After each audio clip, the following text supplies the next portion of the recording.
Bem-vindas todas. Essa é a nossa aula avulsa de janeiro de 2024. A gente vai falar da autora portenha Mariana Henriques. Vamos falar de dois livros de contos dela.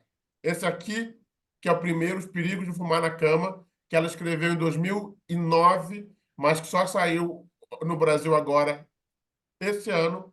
E do outro livro dela, de 2016, As Coisas que Perdemos no Fogo. Eu acho que os dois livros são muito parecidos. Acho que na prática eles são quase um livro só. Eles poderiam facilmente ser publicados juntos. Então, tipo assim, quase tudo que eu tenho para falar de um, eu tenho de outro. E então, tipo assim, eu acho que é interessante a gente pensar neles quase que como uma unidade. O tema é parecido, é o clima, tudo. Então, essa é a nossa aula. Como é uma aula de literatura contemporânea, ela vai ser mais participativa. Eu quero ouvir vocês, o que vocês acharam, o que vocês pensaram. Saibam que é isso. Ligou a câmera, botou a cara aqui, vocês estão tacitamente me dando. Tacitamente não, explicitamente me dando autorização para publicar esse vídeo no YouTube e vender ele por aí. Então é isso, muito obrigado. Vamos começar. Tenho muita coisa para dizer, mas quero ouvir vocês. A Lulu aqui maravilhosa ligou a câmera e vai começar. Vocês também, por favor, liguem as câmeras. Vamos ter uma conversa mais aberta nessa aula. Então vamos lá. Começando. Fala, Lulu. Estava contando que eu não gosto de terror. E, mas todo mundo falava. E aí eu não sei, eu pensei assim: o Alex vai dar essa aula, eu estou com tempo aqui, eu vou comprar agora no Kindle e vou ler, porque não dá para uma literatura que todo mundo fala que é tão boa ser tão de terror assim. Então eu fui descrente, porque eu fui ver qual era. E aí, eu estou impressionadíssima e eu parei de ler na metade o terceiro conto, porque eu não estava aguentando o nível. E aí é muito impressionante. Então, eu estou assim, muito impactada. Ainda li três, Você leu, dois e meio. você leu Menino Eu Sujo, li, eu A li, eu li Hospedaria e Os Anos Intoxicados. o Desenterro da Anjinha, Ah, não, você está no outro livro, então. Os Perigos de Fumar na Cama, não Tá. é? O Isso, então Desenterro você da leu O Anjinha, eu Desenterro da li Anjinha. Virgem da Pedreira, que é horrível, horrível. Só que quando eu falo que é horrível, é muito bom. Mas é aquele bom que você fala, nossa, que horrível, mas que horrível. É horrível. E aí o terceiro que eu parei na metade, mas eu voltei, que é Carrinho. o do carrinho. Eu também queria dizer que as pessoas gostam muito de série de zumbi e tal. Eu não gosto, porque eu não gosto dessa coisa que fica mostrando um do cão, um comendo o outro. Eu gosto daquela literatura com uma esperança no final. Não. Tipo os irmãos. E não tem nenhuma esperança no final. As pessoas são horríveis. E tem algo também que. E assim, eu acho ela excelente escritora. Então, para além dessas minhas impressões de sensação, eu fico olhando para a técnica e pensando, né? Aí ela constrói muito bem esse narrador em primeira pessoa. É foda, assim, porque é no nível da linguagem, no nível dos pensamentos. Ela não tem vergonha, assim. Os racistas são muito racistas e falam frases racistas e falam coisas racistas. E as meninas patricinhas que todo mundo é racista, todo mundo é de terror, não só por causa das coisas que acontecem, que são terríveis e fantásticas, e tem também essa mistura do encantado com o extremamente banal e esse mundo todo embruxado, assim, e ao mesmo tempo. É muito bom psicologicamente, porque mexe com esses sentimentos de inveja, de raiva. Aquelas meninas gostosas falando: Meu, a gente é gostosa, a gente é jovem, a gente tem essa perna fina, a gente senta no colo dele, e ele gosta dessa preta velha com a bunda. É muito, muito impressionante, assim. Eu não sei como eu vou fazer, porque eu agora eu vou ter que ler, mas eu vou ficar sem dormir, e agora eu estou com um problema, assim. Mas eu queria agradecer, porque me deu um impulso para ler, que eu estou muito, acho que é realmente uma das melhores coisas que eu li nos últimos tempos. Não é à toa que ela já foi traduzida para, sei lá, 30 idiomas, ganhou prêmio em todos os países do mundo. Ela é de fato muito fora, mas eu vou te dizer, quanto mais eu penso, mais eu acho que o outro livro dela, o mais recente, que é o Coisas que Perdemos no Fogo, é ainda melhor que esse primeiro, que é Os Perigos de Fumar na Cama. Mas Os Ai, Perigos de meu Fumar na Deus, Cama é então vou ter incrível, que ler dois, não basta ler um, eu vou tem ter que que ler os ler dois. dois. Ai, Porque, veja, esse aqui é ela em 2009, meio que tateando, e já é meio que brilhante. No outro, eu acho que é isso, só que ainda melhor, mais potencializado, mais desenvolvido. Eu tenho alguns comentários específicos para fazer sobre esse negócio da esperança e do gênero horror, mas eu queria ouvir mais pessoas. Eu queria ouvir vocês, porque eu acho que é muito legal ver como que esses contos impactaram vocês e ver qual que impactou mais, como que vocês sentiram essa porrada. Por exemplo, só no caso, a Lulu só leu três, tá?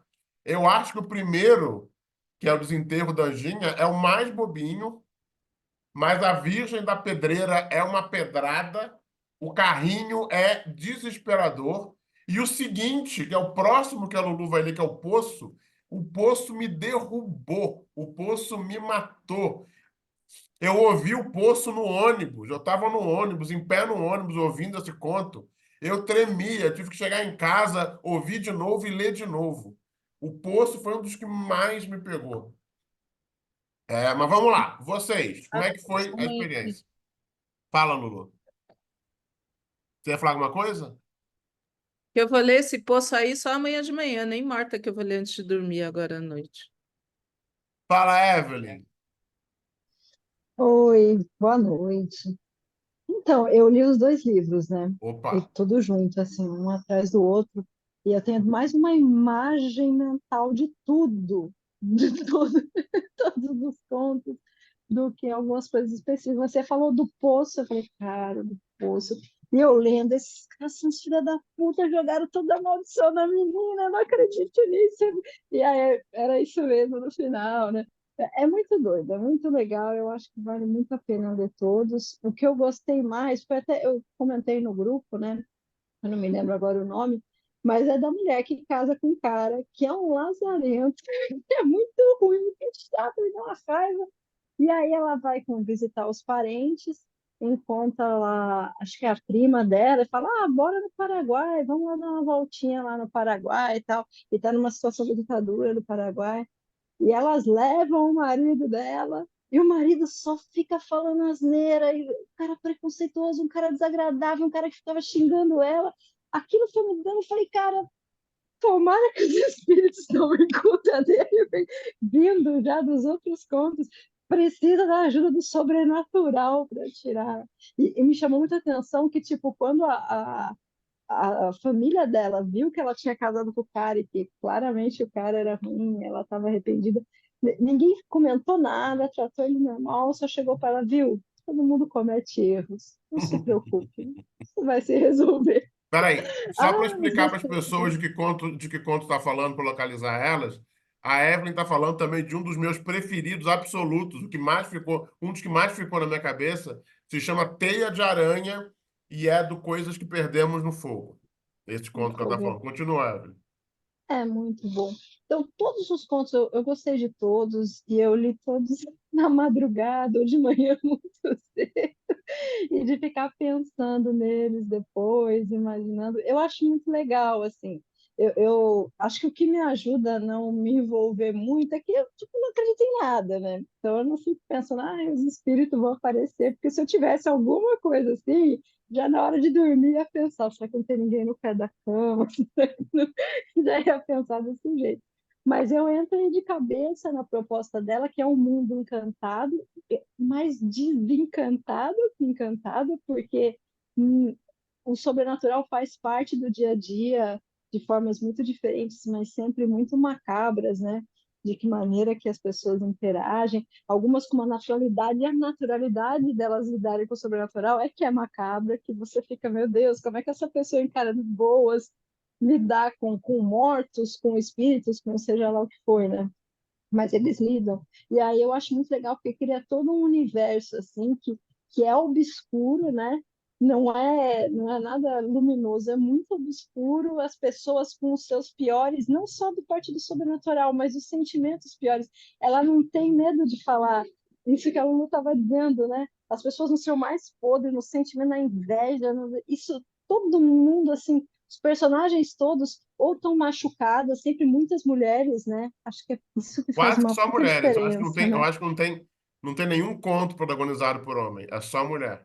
Os homens participam, mas às vezes também numa posição de opressora ou, né, fazendo mal para aquelas mulheres. As mulheres são perturbadas não só pelos homens, mas por elas mesmas, pela imaginação, pelo passado, sempre carregando um fardo que você vai descobrindo ao longo dos contos, né?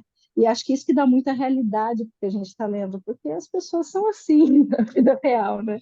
Sempre carregam muito peso, e esse peso se mistura ao mesmo tempo com essas histórias, se mistura com esse sobrenatural. Eu acho que intensifica. O que eu acho bonito nela é isso, assim, ela trata de ditadura, a ditadura na Argentina. Eu li o livro dela, Nossa Parte da Noite. Inclusive, tem contos aí com personagens do livro que Eu quero depois ler, eu tô louco para ler esse. Tô é muito louco para ler. maravilhoso. E eu acho ele mais assustador, porque você fica convivendo dias e dias com o mesmo personagem. Que eu conto, você convive um periodinho com o personagem, acabou, começa o próximo. Mas o livro não, você vai sendo levado junto com os personagens pela vida deles e vai arrastando aquilo ali. Eu acho que acaba ficando mais assustador ainda. Mas eu acho muito bonita essa maneira que ela mistura o terror com um terror histórico que foi a ditadura para a gente, né?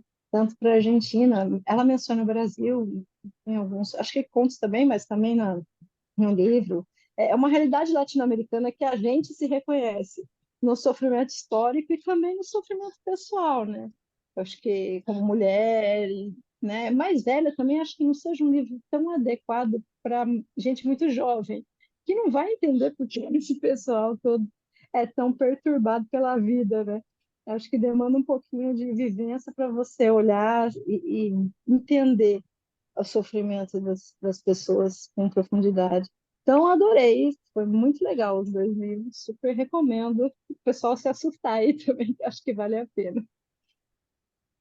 Muito bom. Que mais, gente? Alguém quer responder a Evelyn? Alguém quer falar alguma coisa? Como é que foi a experiência de leitura? Ah, Evelyn, você que leu os dois livros, você que leu os dois.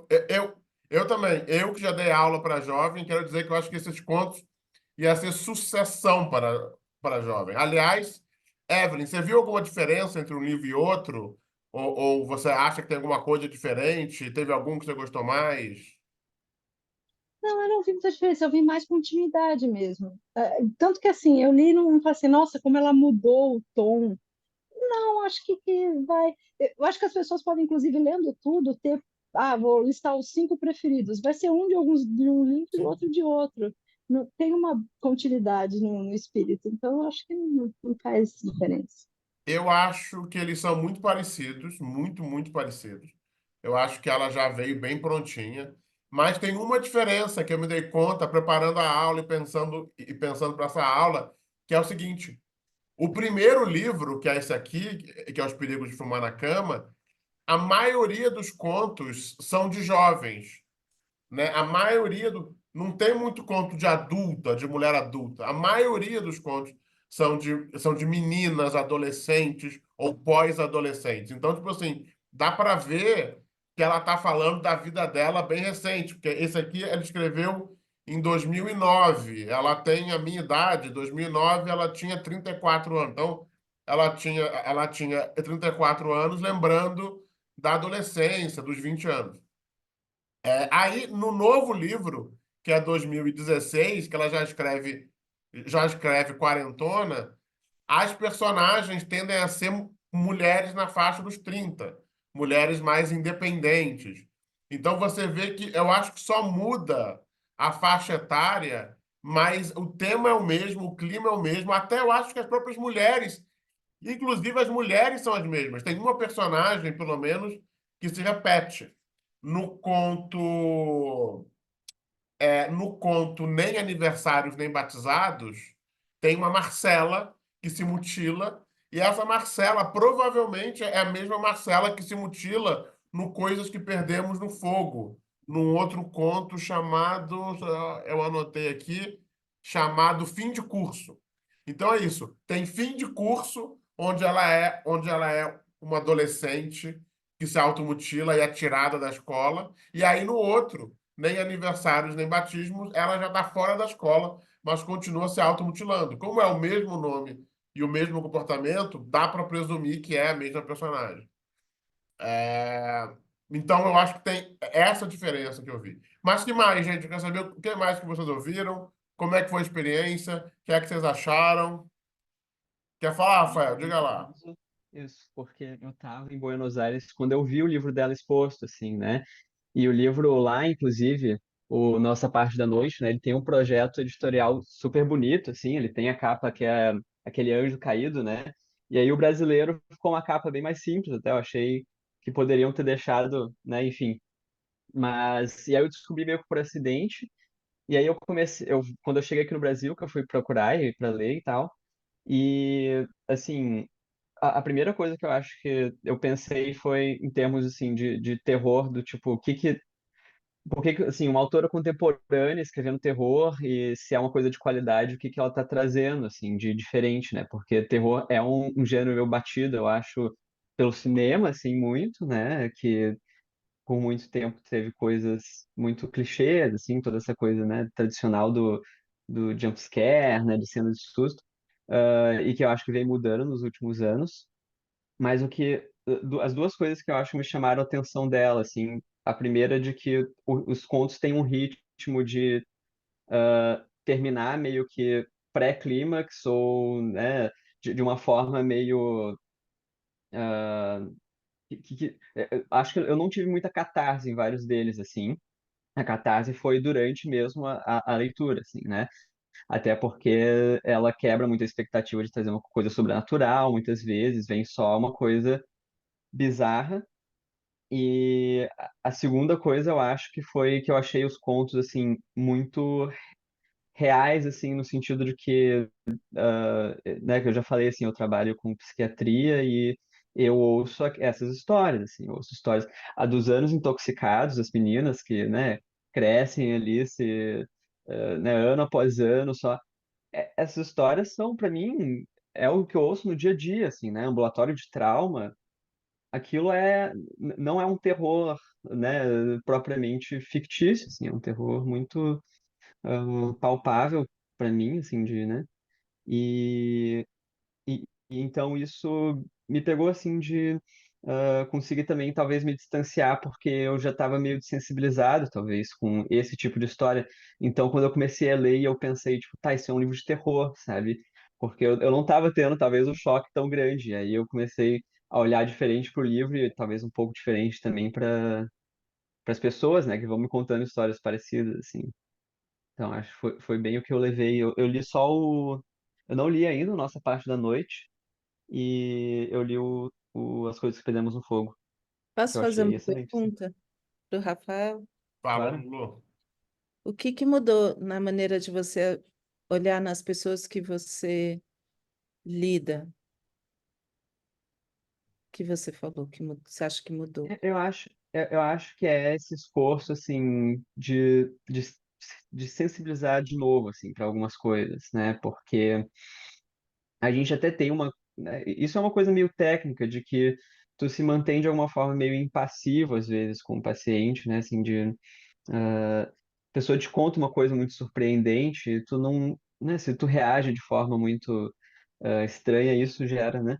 Mas isso não só, acho que de forma expressiva, né, o nosso afeto, assim, físico, mas tu acaba, acho que, sensibilizando também né, essas histórias vão virando a rotina, assim. Ainda mais quando, né, sistematicamente tu tá ouvindo essas histórias diariamente e aí eu comecei talvez a tentar colocar esse olhar mais de fora do tipo, tá, se eu contasse essa história para outra pessoa, ela ficaria horrorizada, sabe? Então, eu acho que o conto, né, esses contos foram me lembrando disso, assim. Até porque isso começa a acontecer na vida real também. Eu começo a contar, assim, eu vou passar algum caso com alguém, né? Vou falar algum caso, e a pessoa, meu Deus, que horror, e eu tô falando casualmente, né? Então, ah, aí isso vai trazendo um pouco, eu acho, para que isso é terror, assim, né? E é terror real. Deixa eu responder uma coisa para o Rafael, que eu acho que é bem interessante. Você trouxe uma coisa que eu agora só me dei conta. Bom, duas coisas. Fazendo a ponte com o curso das prisões, eu estou acabando a felicidade agora, a próxima vai ser empatia. E uma das coisas da empatia que a gente fala é que empatia muitas vezes não ajuda. É isso. Se você quer ajudar alguém e a pessoa conta do horror que ela sofreu, sei lá, sendo estuprada, e você sente a mesma dor que a pessoa sente sendo estuprada, você não vai poder ajudar ela, porque você vai estar de quatro no chão sofrendo que nem ela. Então, quer dizer, a empatia, muitas vezes, nos impede de efetivamente ajudar quem precisa ser ajudado. Quando a pessoa nos conta uma coisa horrível que ela sofreu, o que ela quer é ajuda. Não que a gente sinta a mesma coisa horrível que ela e sente na tarjeta chorando junto. Então, esse é um dos problemas da empatia e desse culto da empatia, de empatia, empatia, por aí vai. E a outra coisa que eu acho bem interessante é que nesses livros todos, e é difícil, você repara, eu preciso ficar olhando no índice o tempo todo, porque como eu li os dois juntos, eu nunca sei qual conto está em qual livro. Mas a verdade é que tem muito, muito conto de assistente social ou de variáveis de assistente social. Então, por exemplo, tem nessa Garotos Perdidos a protagonista é uma mulher lá do governo, burocrata, que trabalha em encontrar crianças perdidas. E ela precisa encontrar crianças, correr atrás, não sei o quê. Tem um outro, que é aqui no Coisas que Perdemos no Fogo, tem um outro assistente social sob a Água Negra, que se passa numa favela infecta de Buenos Aires, não sei o quê, nessa assistente social que vai lá e que descobre um outro mundo. O quintal do vizinho também é uma história de uma assistente social, que ela deixa um menino morrer, ela perde o emprego, fica traumatizada, aí ela chega em casa e ela começa a pirar que o vizinho precisa de ajuda. Então ela começa a tentar ajudar alguém que talvez não precise de ajuda, porque ela está trabalhando numa culpa doida. E a outra, que eu acho que é um dos melhores contos dela, que é o Menino Sujo. Cara, o Menino Sujo é o conto que abre o Coisas que Perdemos no Fogo e é sensacional.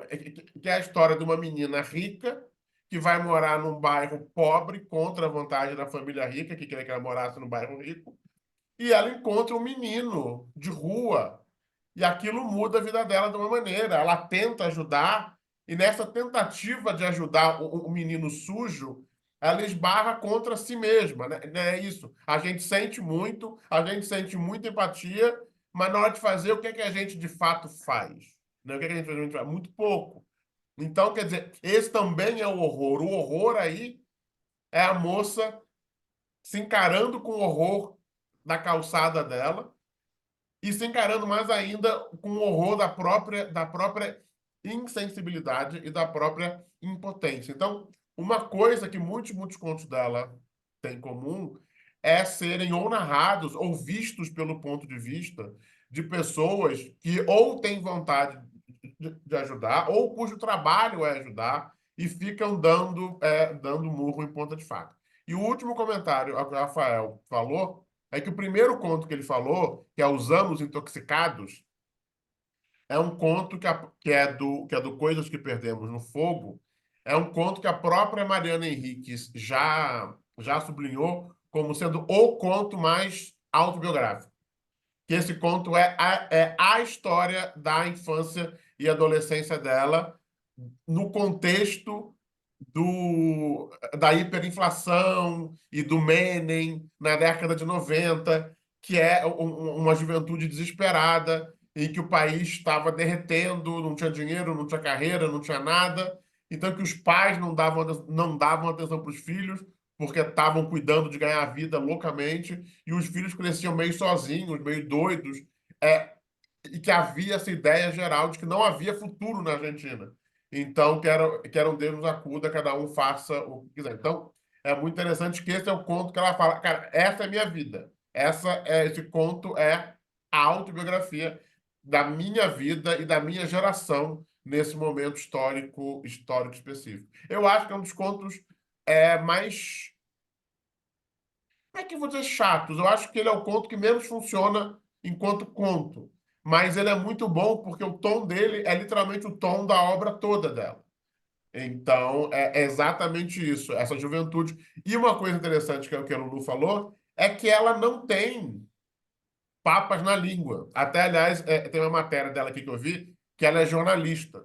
E aí perguntaram se a escrita jornalística, se ela influi na ficção, por aí vai. E ela falou, cara, a única coisa que é muito parecido com uma única diferença. Eu, como jornalista, eu tenho uma responsabilidade social. E o legal da ficção, para mim, o que me atrai na ficção, é eu poder escrever sem isso, sem ter a polícia do politicamente correto no meu ombro. É a expressão que ela usa. Então, meus personagens são ruins, falam coisas escrotas, são terríveis, sabe, são horrorosos, odiosos, como as pessoas que eu vejo e que eu conheço. E no jornal, eu não posso. Ela usa o exemplo do Marquês de Sade. Sabe, eu posso, como autora, ler o Marquês de Sade e adorar e escrever um conto como o Marquês de Sade. Mas eu não posso, no jornal, falar desse tipo de comportamento sem mostrar o quão absurdo e duro ele é. Então, que de fato, o legal da ficção para ela é se livrar de uma certa autocensura responsável que ela tem que manter enquanto jornalista. Várias pessoas comentaram aqui no chat, deixa eu ver o que é que o povo está falando. Espera aí. É muito interessante como a arte boa nos faz rever o mundo ou rever o nosso olhar. Achei muito interessante o terror como ponte para se reconectar ao mundo real, sim. O Milley está produzindo toda uma nova geração de contistas, sim. Então é isso que ela fala. Ela fala, cara, eu acho legal esse terror antigo, clássico, maravilhoso. Eu amo. Mas o terror que ela faz é o terror do Stephen King. Ela usa o Stephen King como modelo de alguém que pega o terror no dia a dia e que é sempre político. O Stephen King pode não ser político, mas quando você vai ver, ele está sempre fazendo afirmações políticas e contos políticos, mesmo com os personagens todos errados dele. Então, essa foi a grande inspiração dela. E eu acho que ela é maravilhosa. Eu acho que, em muitos aspectos, ela é melhor que o Stephen King, apesar dele ser gênio. Eu acho que ele é gênio no romance, tá? Mas eu acho que esses contos dela são melhores do que os contos do King, que eu também gosto. Mas ela é foda, ela tem uma experiência, tem uma atmosfera, e é isso. Ela consegue transformar o horror em político, sem ser moralista, sem ser preachy, sem ser chata. Mas tudo que ela fala, se você retorce um pouco, sempre tem um conteúdo político. Numa entrevista, ela falou isso, cara. Tudo que eu escrevo é sempre, em alguma medida, uma reflexão sobre o poder. O que é o poder?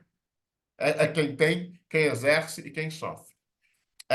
Bom, nem entrei nas minhas notas ainda. O que mais, gente? O que é que vocês acharam? Ó, só uma coisa, a Cecília comentou, a narradora do audiolivro é sensacional. Sim, sim, veja, eu ouvi todos esses contos na narração da Mara Brenner. A Mara Brenner é sensacional. O tom que ela dá, essa portenidade dela é sensacional. Ela é o complemento perfeito. Olha, poucos audiolivros eu achei que adicionaram tanto ao livro quanto esse. Stephen King, perto dela, não tem nada de horror, a leitura é muito mais leve para mim. Sim. Lulu tá perguntando onde tem o audiobook. Cara, eu tenho o audiobook na Audible, que agora tem no Brasil com a Amazon. E também tem na Storytel. É só você entrar lá. Já tem o audiolivro de um em português. Do Coisas que Perdemos no Fogo, já tem audiolivro em português. Mas dos dois tem audiolivro em espanhol, os dois narrados por essa moça Mara Brenner, que inclusive narra todos os livros da Mariana Henriques. Então eu tô bem empolgado para ouvir o Nossa Parte de Noite narrado pela Mara Brenner. E eu digo a vocês com sinceridade, eu acho que eu não teria gostado tanto sem ter ouvido na narração dessa moça. E Buenos Aires sempre é um personagem, falou a Cecília. Eu aproveito para fazer mais um negócio. Uma coisa que a Mariana Henriques fala é que ela gosta de um troço que eu nem sabia que existia, que é psicogeografia. Mas o que ela fala é que ela acredita que os lugares têm alma, os lugares são personagens. Ela é fascinada pelo pelo que sobra nos lugares das coisas que aconteceram nesses lugares. Como que os lugares pegam a alma. Então, você tem o conto do Coisas que Perdemos no Fogo, aquele A Hospedaria, que é todo sobre isso, sobre meninas que invadem um lugar e que tinha sido um centro de tortura. Você tem o conto sobre Barcelona, que é o Rambla Triste, que também é sobre os horrores que aconteceram na cidade que deixaram marcas. Mas o que eu gosto mesmo sobre isso é o Mirante. O Mirante é muito legal, que essa é uma outra coisa também. Os contos são femininos, são sempre narrados por mulheres. Os homens aparecem pouco, aparecem ou como bundões ou como agressores, mas também é interessante que as mulheres também aparecem como agressoras, né? As mulheres não são fofas. As mulheres são de verdade, elas estão sofrendo, elas se odeiam, elas se amam, elas ficam amigas, elas formam gangues. Então, também, nesse mundo como a gente está hoje, nessa nova narrativa politicamente correta, em que os jovens cada vez mais criticam os personagens todos errados, eu acho legal você ver uma mulher forte que tem coragem de fazer um painel de mulheres jovens e jovens adultas e adolescentes que são de tudo, cara. Desde a escrota, a assassina, a viciada, a legal, a que quer ajudar. Tem de tudo. É um painel muito bonito. É um painel que você vê de mulheres personagens de verdade, não mulheres idealizadas, nem para um lado, nem para outro. Isso também é muito bonito. Que mais, gente? Alguém mais quer falar? Ela é uma mulher branca. Ela é uma mulher branca, segundo ela, de classe média baixa. Porque ela estava falando justamente, ela estava fazendo uma comparação, dizendo que os autores que ela mais ama na literatura argentina são os ricos. E que demorou muito para ela se dar conta que Borges, Bioy Casares, Cortázar, a, a, ao campo, por mais que elas amassem, que ela, Mariana, amasse eles, que de fato eles estavam vivendo numa vida no mundo que não era o dela. Então, era o dela, porque era Buenos Aires na literatura, mas também não era. Então que para ela, na literatura dela, sempre tem um componente de classe muito ativo e muito proposital, que ela acha importante de ser lembrado e de ser meio que enfatizado. Aí, por exemplo, ela fala que ela demorou a encontrar outros autores argentinos que eram mais classe baixa como ela e começar a ver o que é que eles tinham em comum. E ela cita como exemplo, por exemplo, o Manuel Puig, que eu amo, que é isso, é um cara que veio de uma classe mais baixa, era gay, sofreu, penou o pão que o diabo amassou, né? E teve uma vida radicalmente diferente do Cortázar, do Borges, do Bel Casares, da Ocampo, que viviam passeando pela Europa e comprando livro e por aí vai. O que mais? Vamos lá, gente. Digam lá, perguntem, falem, comentem. Quais contos que vocês leram? Quais que mais bateram em você? Qual que ficou na sua cabeça que você não esqueceu?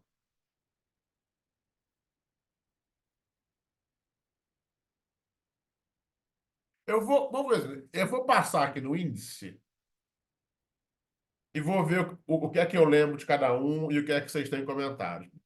Por exemplo, No Perigo de Fumar na Cama. Começa com o Desenterro da Anjinha, que é uma história de fantasma da avó. Eu confesso que foi dos que menos me impressionou. A Virgem da Pedreira é maravilhoso, porque justamente é uma história de juventude ruim. Mostra os jovens invejosos, escrotos, sexuais, amigos, desamigos.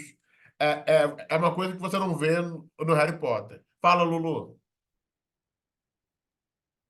Eu vou defender só o Desenterro da Anjinha. Defende. Eu acho um final muito extraordinário. Acho que foi o Rafael que falou dos finais. E o final, desculpa, vai ter Como spoiler. que acaba mesmo? É, tudo bem? Spoiler? Fala, fala.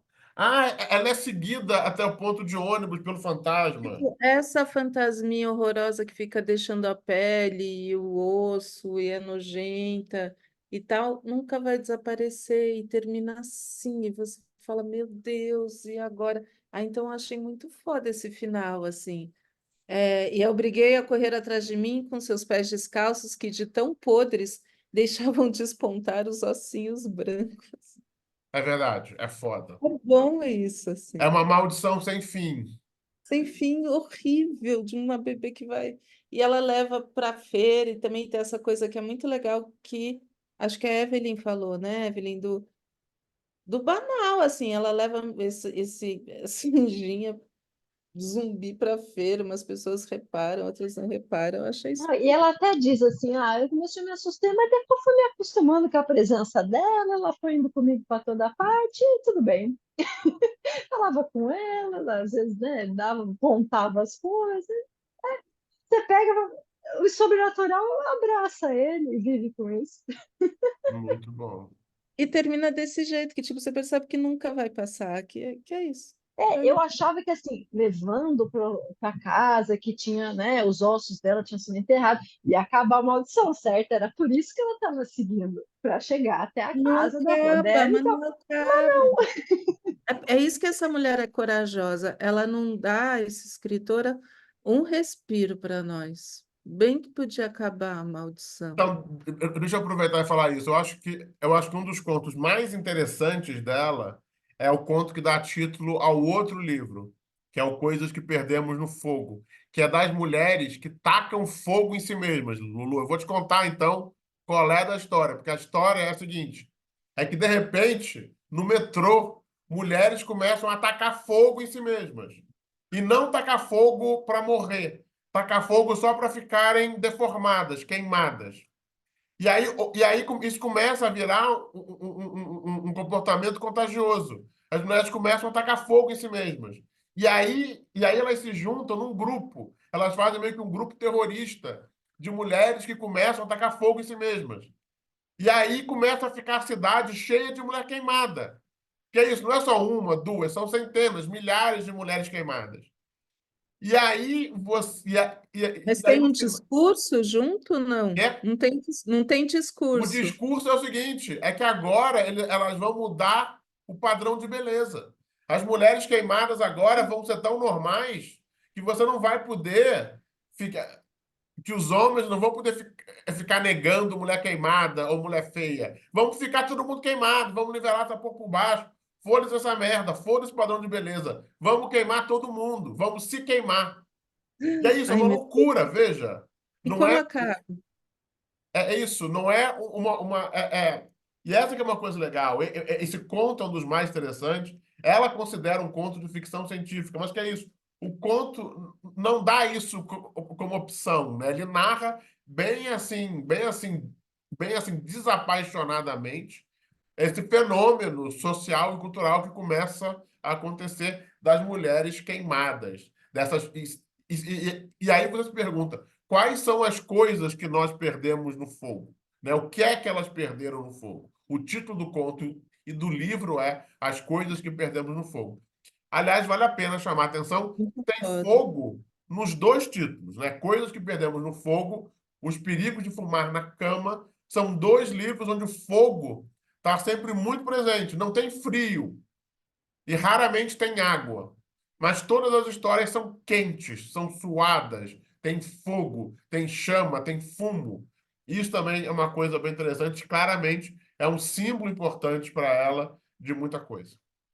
Alex, posso acrescentar uma coisa que me chamou a atenção Fala, nesse conta. conto aí? No início, começa a aparecer mulheres queimadas por homens. Sim, E exato. aí as mulheres ficam meio que chocadas coletivamente, porque aquilo não é levado a sério. Muito assim, tipo, né, você acontece. Pô, mas o cara fez isso com ela. Aí uma mulher no metrô que foi queimada conta a história do. Mas o meu marido, meu namorado, me lembro, ele me queimou e me deixou desse jeito. E ela fazia questão de falar com todo mundo, de abraçar, e as pessoas ficavam com nojo dela. Aí alguém foi reclamar e as mulheres começaram coletivamente a ficar com raiva disso, assim, pô, já foi queimada pelos homens, agora está sendo desprezada pelos homens porque foi queimada por eles. É, assim, agora vamos queimar todo mundo, então, vamos fazer a sociedade secreta das queimadoras e a Mas é gente vai isso, ficar Deus, elas vocês têm não que queimam matar, outras vocês têm que pessoas, matar pela elas se causa. queimam só. Também é mas só interessante se isso. queimam.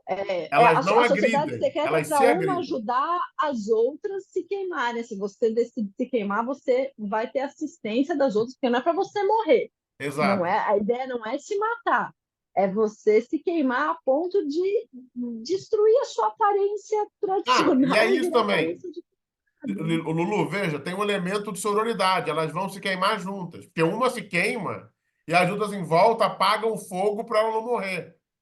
Então elas estão juntas, é uma coisa de irmandade. Eu acho que é uma ficção E acaba social, não é uma ficção assim, ela científica. se queimando e pronto, não tem Eu um não me grande. lembro mais como que acaba Como exatamente. acaba? É uma boa pergunta. Eu sei que Ah, assim, eles começam a perseguir as sociedades das mulheres, né? Criminalizar elas. E é narrado por uma delas que estava decidindo, já estava ajudando, estava decidindo se queimar também. Eu acho que vai nesse sentido dela tentando fugir dessa repressão para defender a sociedade secreta, mas não realmente não acaba no é, Olha, fim, tem né? mais uma coisa aqui que eu estava olhando o conto e estava lembrando que o conto todo é narrado a partir de uma relação de mãe e filha. Que a mãe quer se queimar e a filha não quer que a mãe se queime, e no final a mãe meio que convence a filha da justiça de se queimar. E é isso, é uma questão, cara, minha filha é louca, ela quer se queimar. E depois, não, acho que faz sentido, vou me queimar também. Mostra como que a ideia vai contagiando as mulheres. Em suma, Lulu, esse é o conto que tem esperança. Esse é o conto que tem mais esperança. qual é a esperança, meu Deus? A esperança, pelo menos, de acabar com o padrão de beleza escroto do mundo. Com as mulheres se automutilando? É essa a É esperança, para essa você mulher ver, esse é o conto que É, chega mais Alex, perto de ter esperança. Meu Deus do céu, mas eu acho que é isso, acho que é tão horrível que a gente fica tão mexido, acho que é o que o Rafael falou, a gente olha para o horror, então não é que a gente vai ler e vai ficar assim, acho que esse tipo de leitura acaba humanizando, mas pelo contrário, não sei te explicar. Eu acho que ela chama atenção para muita coisa que a gente talvez não veria. Do meu ponto de vista, eu acho que são muito importantes esses contos dos assistentes sociais, porque fala muito dessa culpa da sociedade branca, rica, dos horrores que a gente vê e que a gente finge que não vê e que a gente tem que fingir que não vê para existir. E ela fala isso uma vez numa entrevista, isso. Esses contos também são para eu me ressensibilizar, porque eu também fico desensibilizada. Então, E que história é? Não, desculpa, desculpa. não, não, é isso. O que mais, gente? Há mais um comentário sobre algum conto? O que mais que vocês leram? O que mais vocês viram? Por exemplo, ó, alguém quer falar alguma coisa? Ó, então, continuando. Você tem o terceiro conto, o Carrinho. O Carrinho é muito legal, se passa numa favela. E parece aquele filme do Spike Lee, porque a favela, de repente, explode em violência. E eles botam a culpa no mendigo que tinha um carrinho, roubaram o carrinho do mendigo, e aí começam a queimar tudo. E os caras têm que fugir. E a família da narradora, que era a família mais rica, acaba sendo visada. Então, quer dizer, acaba virando uma guerra de classes, porque os pobres fuderam com a vida de um mais pobre ainda, o mais pobre ainda tá com uma maldição em todo mundo, e aí o resto da galera começa a voar em cima da família da narradora, que era a mais rica entre aqueles pobres da favela. Aí o pecado do mendigo foi cagar na rua, justamente. Aí tem o Poço, O Poço é maravilhoso, maravilhoso. É de uma menina que era totalmente destemida, aí vai tipo numa cigana e começa a ficar com medo de tudo, mas ela tem medo de tudo. Aí isso, a mãe e a tia eram medrosas e ela era destemida. Aí com 6 anos de idade vai todo mundo fazer uma viagem por uma cigana. Quando volta na cigana, ela começa a ter medo de tudo. E ela tem medo de tudo ao ponto que ela não consegue sair de casa. Ela não consegue fazer nada, não tem uma vida funcional de tanto medo que ela tem.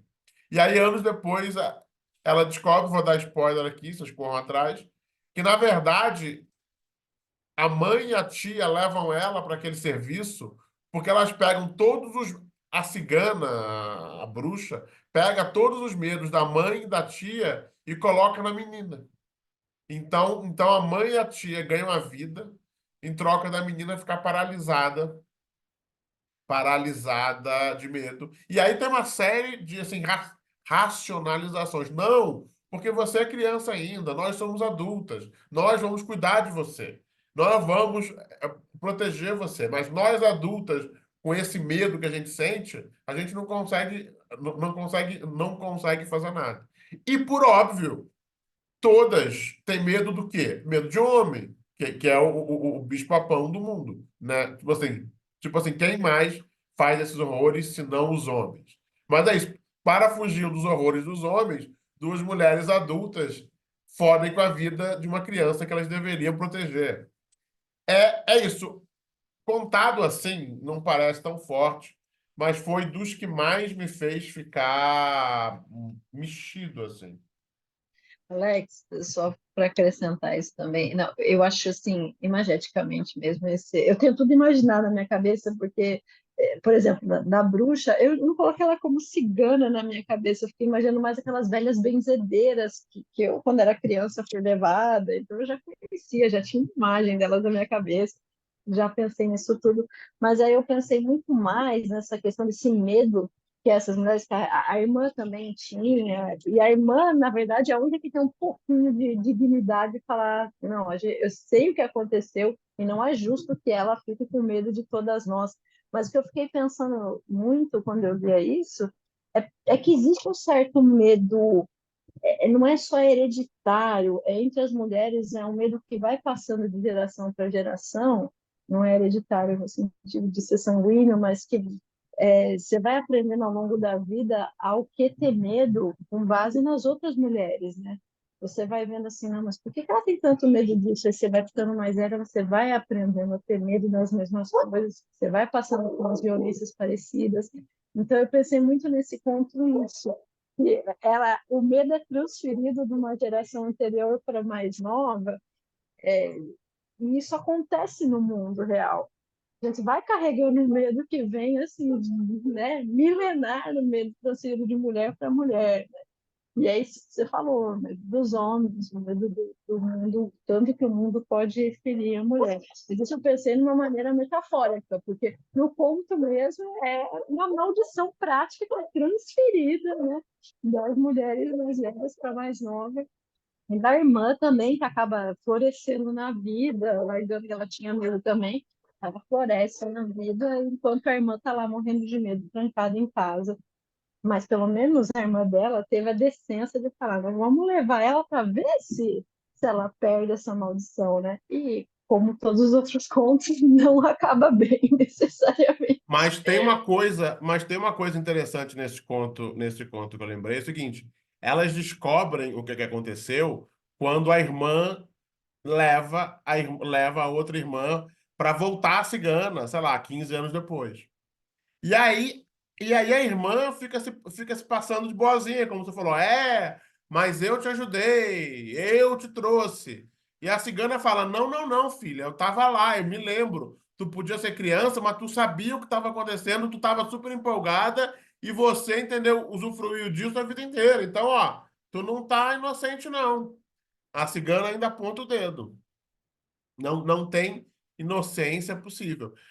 Gente, só uma coisa, se vocês não leram, não tem problema. Mas quem tiver lido, quer fazer mais um comentário, por favor, porque é isso. Eu não lembro de todos os contos igualmente. Então, assim, isso que a Evelyn está fazendo é maravilhoso. Vocês leram o conto também, lembraram de alguma coisa, querem fazer mais um comentário? Por favor, façam. Eu quero muito ouvir. O conto seguinte é o Rambla Triste, que se passa em Barcelona, e o que me passou mais, e o que me chamou mais atenção, eu acho que ela é muito sinestésica também. Então, é um conto olfativo. Ela fala do cheiro, que Barcelona tem cheiro de podre. Barcelona está tomada por fantasmas e os fantasmas cheiram a podre. Então, eu acho interessante isso, uma assombração de cheiros. Isso me chamou bem a atenção. Alguém quer falar alguma coisa desse? Rambla Triste? O outro, o Mirante, é maravilhoso, porque ele é narrado do ponto de vista de um fantasma. É uma fantasma que assombra a torre de um hotel, o mirante de um hotel na praia. E você demora a saber que é um fantasma. E aí, de novo, eu vou dar spoiler, você acaba descobrindo que o fantasma precisa de uma outra mulher para tomar o lugar dela. Então, tipo assim, essa fantasma fica procurando mulheres tão fodidas quanto para ela levar ao suicídio, para que elas tomem o seu lugar como a fantasma assombrando aquela torre. E ela encontra uma mulher que acabou de ser estuprada. Então você tem todo esse negócio. A mulher chega estuprada, sofrida, vítima, e é vista por uma outra mulher fantasma que só vê nela alguém. Ah, olha, ela tá fodida e vitimizada. Que ótimo. Então a chance dela se matar e tomar meu lugar é muito maior, né? Então é isso, é uma história literalmente mal assombrada que você não sabe o que pensar ou como se colocar. Em Onde Está Você, Coração é um fetiche doido de uma mulher que tem fetiche por doença. Ela tem tesão por gente morrendo de câncer, morrendo de, sei lá, insuficiência cardíaca. Ela namora um cara e ela fica fazendo ele tossir, quase morrer, porque ela se excita com isso. E no final ela disseca o cara e arranca o coração do cara. Então, onde está você, coração? O outro, Carne, é muito interessante também, porque a Mariana Henriques é fã de rock. Isso ela falou já em várias entrevistas. Ela é fã de várias bandas, ela adora ser fã, ela curte isso de ser fã. Ela tem um livro, inclusive, sobre. Ela tem um livro de não ficção sobre uma banda que ela ama, que ela seguia aí pelo mundo. E ela tem um livro de ficção que é sobre fãs de uma banda de rock. E são fãs que meio que enfeitiçam o ídolo. Ela cria uma mitologia de que umas fãs que elas sobem, pegam um cantor, sobem ele até transformar ele em estrela e de algum modo elas se alimentam daquilo. Eu não sei porque esse livro eu não li ainda. Mas o ponto é, ela gosta de ser fã, ela é fã aberta de várias bandas e ela tem 2 livros, pelo menos, sobre a cultura de fã. E esse conto é sobre isso. É sobre um astro que faz uma música chamada Carne. Depois ele se mata e as fãs dele desenterram ele e comem para consumir o ídolo. É maravilhoso, fortíssimo. Alguém mais quer falar alguma coisa? Só uma coisa aqui, o Rafael falou, quase todas as fotos que eu vi, ela tá com camiseta dos Ramones. Ou de alguma banda. Fala, Lulu. Que você ia falar sobre esse negócio de esperança, Alex? Você vai Não, falar no não, final? não. O que eu ia falar de esperança, eu já falei. É que ela é um universo tão sem esperança que o conto dela com mais esperança é o conto das mulheres que se automutilam e que se autoqueimam. Esse é o Ai, único conto que, por incrível que pareça, dá para ser lido com uma chave de esperança, de que alguém está tentando fazer alguma coisa para um mundo melhor. nossa, eu não li, mas essa sororidade, Alex, uma mulher tá. Eu achei que uma mulher tá ajudando a outra e assistindo a outra a se mutilar, se isso é esperança, Nossa, me dá até nervoso. Mas o que eu ia achar que você ia dar um plot twist, que nem você deu no Bartleby, e falar que apesar de que parece que não tem, na real, achei que você ia dar um plot twist desse, sabe? Não, mas sim, veja, de certo modo é um plot twist, porque é isso. Ela habita um universo tão sem esperança que a sororidade de mulheres que se queimam umas às outras é o máximo de esperança que você encontra nesses livros. É o máximo de construção de alguma coisa. É o máximo de plano ou meta em prol de alguma coisa que tem. O que já é bem significativo. E apesar disso, eu acho que existe uma construção extra-livro. Porque parte também do que ela faz nesses contos todos é abrir os olhos é, de leitores e leitoras para construções sociais que eles talvez não tivessem noção. Né? Você tem dois contos sobre crianças, especialmente, que eu acho muito fortes. Nesse livro aqui, você tem o Garotos Perdidos, que é narrado pela funcionária encarregada de encontrar as crianças perdidas e de repente as crianças começam a voltar. As crianças que se perderam às vezes há anos e elas voltam com a mesma idade, com a mesma roupa, então não tem uma explicação. E elas voltam diferentes, elas voltam como se elas fossem uma maldição para os pais.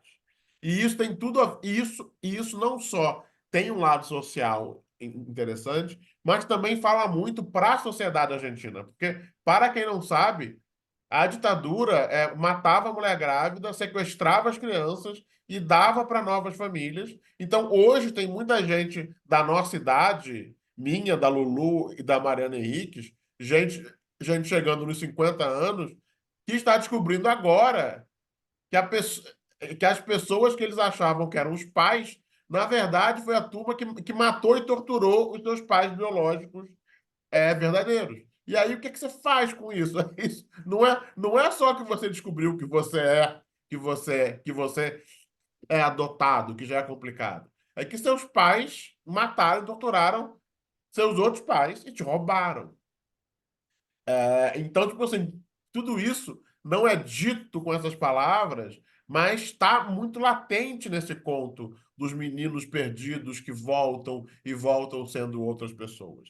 E o outro, do menino sujo também, eu notei alguma coisa Alex, aqui. só sobre os Ah, meninos perdidos, é muito interessante, porque é todo assim um universo que acontece, que, tipo, os mortos. Me lembrou um pouco aquele incidente em Antares, né? Que os mortos começam a voltar meio que. Mas por que que eles estão voltando? Ninguém sabe o que que eles estão fazendo. sim, E fica uma promessa de que a moça que cuidava, né, do arquivo sobre as crianças desaparecidas e que se deu conta de que esses que estavam voltando, os que quase certeza que tinham morrido, inclusive tinham visto foto dele atropelado pelo trem, não é possível que esse menino tenha voltado, como é que aconteceu isso? exato. E, e aí viu, não, é incoerente, os meninos eram meio que casca, mas por dentro não eram as crianças, os pais começaram a devolver as crianças meio que um trauma imenso, assim, de, tipo, esses não são nossos filhos, parecem, mas não são.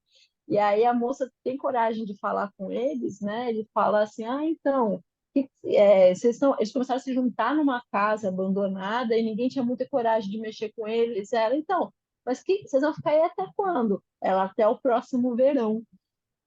E aí, por que eles vão ficar? O que eles vão fazer quando chegar esse verão? Aí ela só fala assim, bom, vou cuidar de não estar no verão por aqui. É isso aí, pronto. Não tem uma resolução, né? Você não sabe por que as crianças voltaram, você não sabe o que vai acontecer com as crianças, e nem assim se vai se completar isso aí, elas vieram para fazer alguma coisa, você fica perdido, mais ou menos como é isso que você falou, né, Alex? Você fica perdido nessa situação das crianças que desapareceram e as crianças que são adultos, e aí, como é que você reconstrói a história de alguém que é só uma casca, não tem o seu interior do jeito que os pais lembravam, né? É muito, muito legal esse conto. O Robson que falou, eu sei o que vocês fizeram no verão passado, mas ao contrário. Só uma coisa interessante sobre esse conto, gente. Estou falando ainda do Garotos Perdidos, que está em Os Perigos de Fumar na Cama. Esse conto saiu primeiro em forma de novela, separado. E eu acho que a versão que tem no nosso livro é menor que a original. Por exemplo, eu ouvi o audiolivro desse livro e no audiolivro esse conto é muito maior. Então, no audiolivro, o conto é bem mais desenvolvido e tem muito mais situações. E a versão que está aqui é significativamente menor, é o mesmo impacto, mas eu gosto das coisas que foram cortadas. Teve um bom desenvolvimento.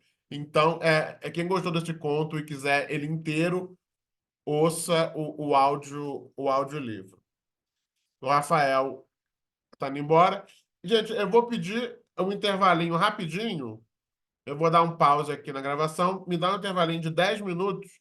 São 8h17. Vamos voltar 8h30. Me dá 13 minutos. Pensem se vocês têm alguma coisa a acrescentar. E aí a gente volta. Tá? 8h30 a gente volta. Beijo. Estamos de volta. Vamos lá. Alguém tem algum comentário? Tem alguma coisa a falar? Leu alguma coisa? Lembrou de algum conto? Digam lá. Muito obrigado, Lulu, que divulgou o curso no Instagram. Eu peço de novo sempre, divulguem nas redes sociais. Eu sei que vocês acham que é pouco, mas não é pouco, é a coisa mais importante. É assim que as coisas se espalham, é assim que a vida acontece.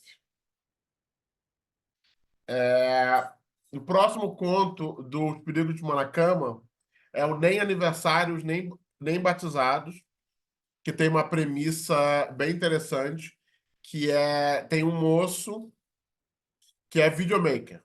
E aí ele quer fazer vídeo. Só que ele fala, eu não quero filmar nem batizado, nem aniversário. Eu quero filmar coisa estranha. E aí chamam ele para filmar várias coisas estranhas. Até que uma família chama ele para filmar o seguinte: a filha se automutila, que é a tal Marcela, do outro conto, do outro livro.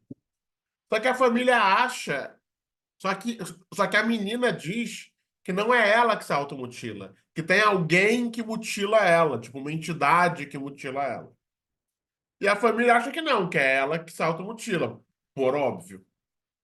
E aí contratam esse moço para filmar ela dormindo, para ver quem é que mutila ela, se é ela mesma ou se é essa entidade. E aí o moço filma. Cadê? Deixa eu pegar aqui. Anotei aqui um negócio sobre isso. Cadê? Onde é que tá? Gente, eu esqueci.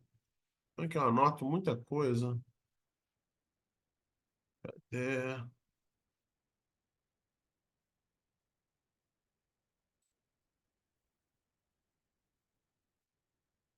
Já perdi o que eu anotei, mas em suma, é...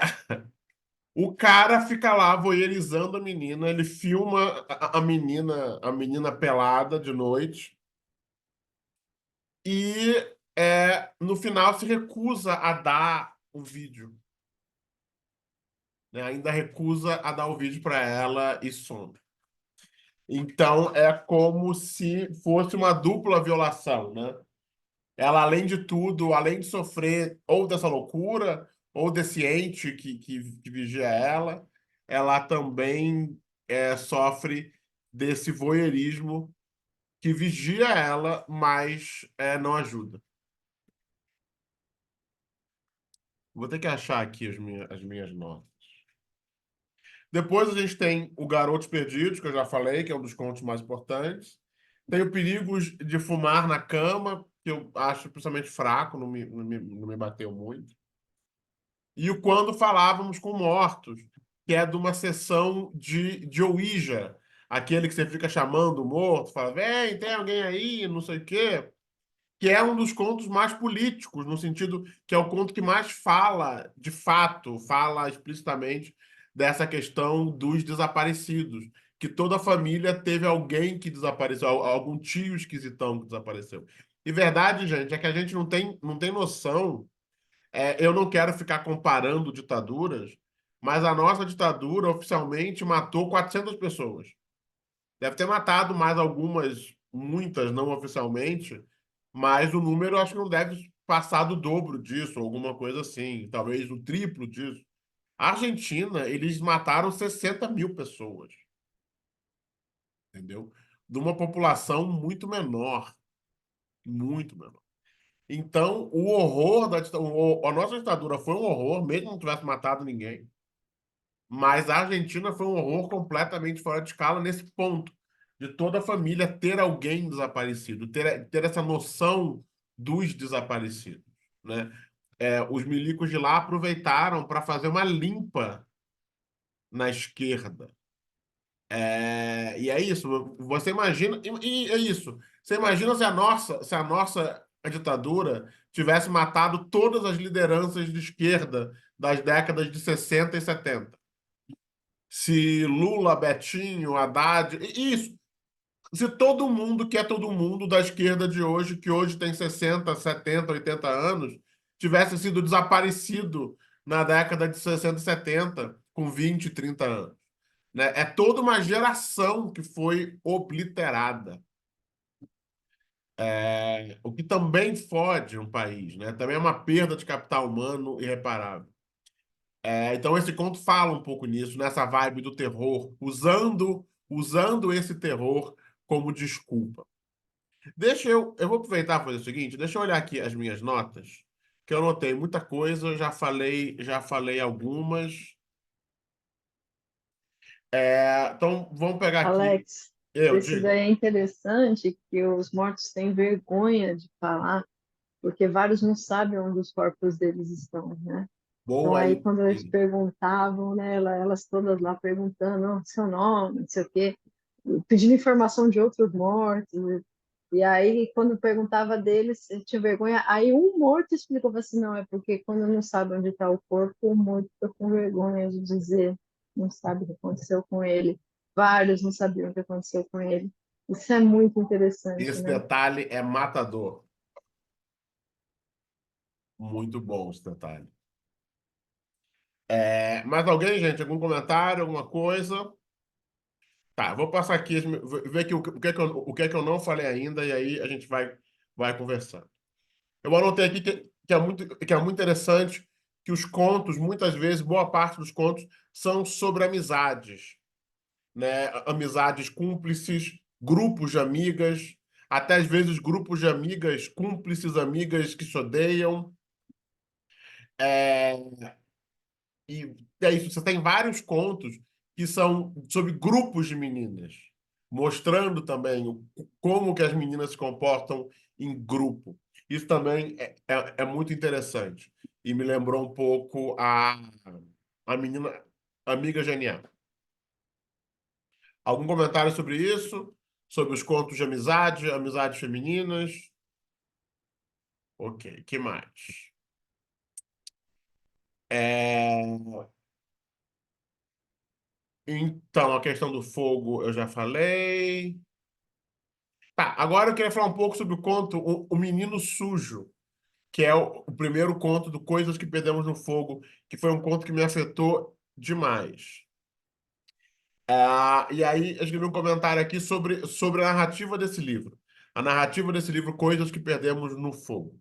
Que ele começa com o menino sujo e termina com o conto das mulheres que se auto-queimam. Então ele fala que tem uma transição que é bem clara, que é o menino que morre no primeiro conto, né? O menino sujo, ele não tem nome. E a protagonista acha que tem empatia por ele, ela acha que pode ajudar, mas no fundo ela percebe que não tem nada que ela possa fazer, e no fundo ela também percebe que esses meninos sujos, que assim, do ponto de vista dela, de mulher de classe alta, esses meninos sujos, esses meninos de rua, são intercambiáveis, né? Eles são fungíveis. Chega uma hora que ela não sabe mais se o menino que ela estava ajudando foi o que morreu ou foi o que viveu. E fica claro que ela não sabe nem diferenciar o menino vivo do menino morto. É isso. Ela estava tão interessada, queria tanto ajudar, mas ela não sabe nem quem é quem. Ela não consegue nem distinguir um do outro. É, é isso. Ela não sabe nem se ela tá falando de um único menino com quem aconteceram vários horrores ou de vários horrores diferentes que aconteceram com meninos diferentes. Esse conto, para mim, é um dos mais geniais, porque é uma questão que eu penso muito, que eu escrevo muito, e que mostra o quão difícil que é você extrair alguma empatia, mesmo das classes altas, para as pessoas que estão mais precisando. Não é uma coisa fácil. E é uma empreitada cheia de perigo. Aí no último conto, você volta ao metrô, porque é isso, ela encontra o menino sujo no metrô, e no final, a mulher queimada também aparece no metrô. Você volta para o metrô nas duas vezes, e essa mulher chega no metrô e ela foi vitimada por um homem.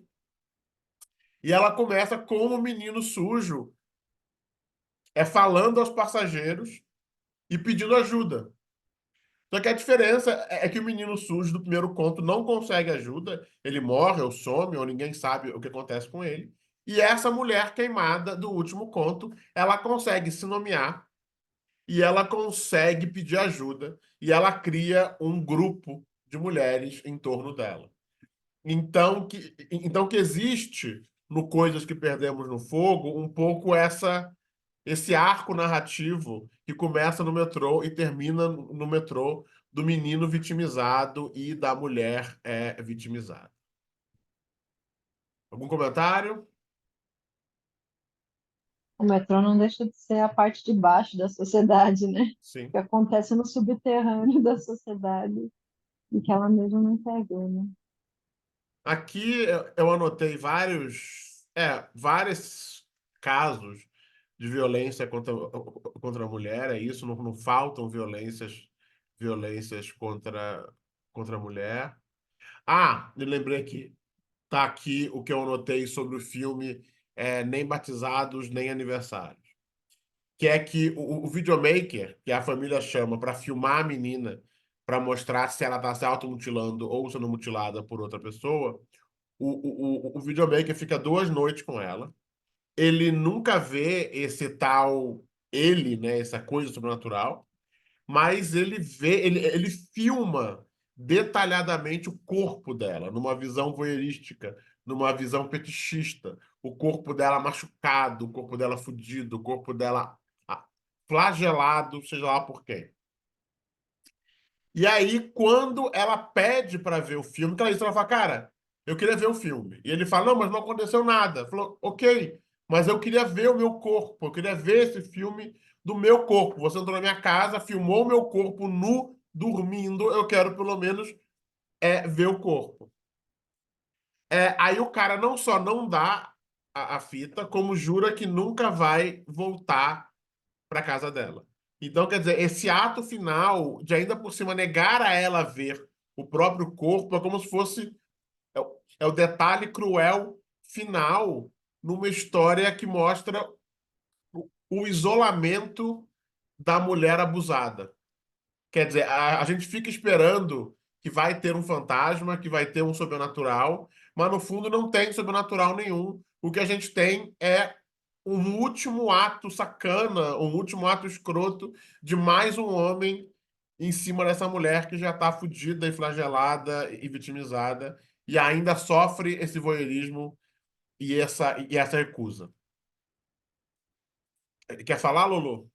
Diga. Posso falar do conto sem ter lido? Mas é porque esse tema, uma das razões que eu não gosto de séries e filmes de terror, que me irrita, é que eu acho que tem um puta de um voyeurismo do corpo da mulher machucado. Então é muito legal porque ela inverte isso, né? E eu Tipo, é acho que essa muito é uma. comum, assim, os corpos das mulheres machucadas ou sendo é, é, machucadas aparecem nesses detalhes todos aí. Eu acho hiper voyeurístico mesmo. Game of Thrones até, vários assim. Então é legal porque ela dá um olé nisso aí, né? Duas coisas sobre isso. Um, é que, infelizmente, não é só filme de terror. É tudo. Aquelas cenas, por exemplo, você sabe que eu amo as vilãs. É batata, novela brasileira sempre tem a surra da vilã. E é isso. Verdade. A surra do vilão não tem. O vilão leva um tiro, ou quando for. Mas a vilã leva uma surra, e uma surra longa e sustentada. Porque é É. como isso, gente, a gente tem que mostrar uma mulher apanhando. Vamos ver como é que a gente pode fazer para justificar isso. Então é isso, o corpo da mulher é sempre.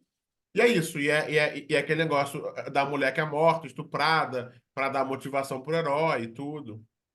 E essas de detetive, né? Sempre Sim. tem mulher espancada, estuprada, e aí tem a cena do E corpo. Eu fiquei filma super com isso. longamente o corpo. Então, esse conto é sobre tudo isso, e é bem interessante. E a outra coisa que eu queria falar é que tem vários voyeurismos. Por exemplo, eu penso muito no que em inglês a gente chama de battle porn, né? Que é a pornografia de batalha. Por exemplo, Game of Thrones. Os livros são bastante pacifistas. Os livros não ficam dwelling, eles não ficam estendendo, eles não ficam morando nas cenas de batalha. Eles mostram os mal-entendidos que levaram à batalha, mostram as consequências da batalha, mas eles não ficam narrando fulano, Deus parado em Beltrano, que ciclano, porque isso não importa e isso é chato. Né? Na verdade, isso é chato. Isso é repetitivo. É cena de lutinha em filme, cara. Cena de lutinha é a parte mais chata de qualquer filme. E o livro é pacifista e tem vários discursos pacifistas. Tem um discurso pacifista em Game of Thrones, que é uma das coisas mais lindas que eu já vi na vida. Aí eles pegam, transformam isso em série. Todas as batalhas que no livro não são mostradas, que eles pulam do antes para depois, eles fazem episódios de 80 milhões de dólares para mostrar cada gota de sangue. E desculpa, não tem como você ser pacifista mostrando a batalha, mostrando a violência. Se você mostrar, é assim, não tem como você mostrar uma cena de violência sem, em alguma medida, você apoiar aquela violência. Esse negócio, ó, vou mostrar a violência para mostrar como é feio. Eu não sei se tem gente que de fato acredita nisso. Talvez tenha, porque as pessoas são burras, mas não é verdade. Sempre que você mostra uma cena de violência, você está, em algum grau, apoiando, promovendo, estilizando aquela violência. Se você quer fazer uma obra pacifista, pula a batalha, cara. Mostra os exércitos correndo um pro outro e depois mostra a merda que deu. Não precisa ficar mostrando lutinha. Não precisa fazer close no extra sangrando no chão sem cabeça. Então, isso é uma coisa que eu acho que foi triste. Por exemplo, no caso dessa série, foi uma traição brutal ao texto, sabe? E mesmo uma coisa, mesmo quando fizeram um episódio onde aparecia esse discurso pacifista, que é um discurso lindo, eles cortaram o discurso. Porque, óbvio, porque tipo assim, aquele discurso era crítica à série toda como tinha sido feita, cara. Fala, Lu. Não, é que nisso, e conversando com a Mariana Henriques, a cena que a Rainha Malvada lá, ela anda pelo corredor da vergonha e ela é apedrejada e Ó, nua, aquilo era puro fetiche horrível. Então, acho que é interessante que ela pega isso, coloca no conto e aí a gente se dá conta, quem não se deu, fala, cara, isso é filme de terror. não, e vou falar só mais uma que é a que mais me incomoda.